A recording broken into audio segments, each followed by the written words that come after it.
Ration card को नहीं आसिला बड़ अपडेट केबे आसिबो नुआ कार्ड नुआ राशन कार्ड को अपेक्षा करथिबा लोक मानको पय एक गुरुत्वपूर्ण अपडेट अटे।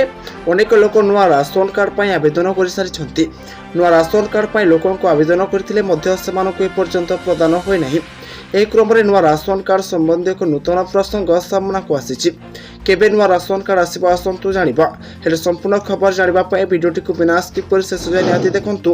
हेले ता पूर्व वीडियो को लाइक करंतु। चैनल को नुआ आसीले चैनल को ए पर्यंत आपण जदि सब्सक्राइब करनांती तेबे चैनल को सब्सक्राइब करंतु एवं पाखरे बेल आइकन को प्रेस करके ऑल नोटिफिकेशन रे सेट कर रखंतु, जा द्वारा आगो को हेपरि नुआ नुआ खबर वीडियो आपण माने सर्वप्रथम ए चैनल माध्यम रे पाई परिबे। सरकारी योजना पय राशन कार्ड बाध्यतामूलक होइतबारु अनेक लोक राशन कार्ड पय आवेदन करिसंती। मागणा करेंट 500 गैस सिलिंडर परि स्कीम पय राशन कार्ड आवश्यक।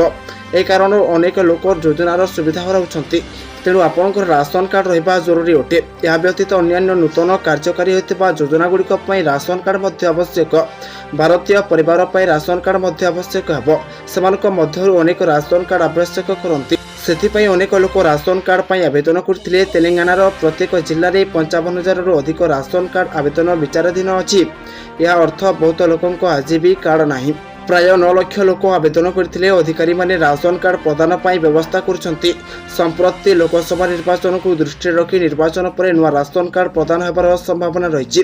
अर्थात जदि मासर मध्य भागरे निर्वाचन समाप्त हुए तेबे राशन कार्ड प्रदान आरंभ हेबा। तेणु लोक माने कहि परिबे जे नुआ राशन कार्ड प्रदान पय सेमानकु किछि मासरु अधिक समय अपेक्षा करिबाकु पड़िबो।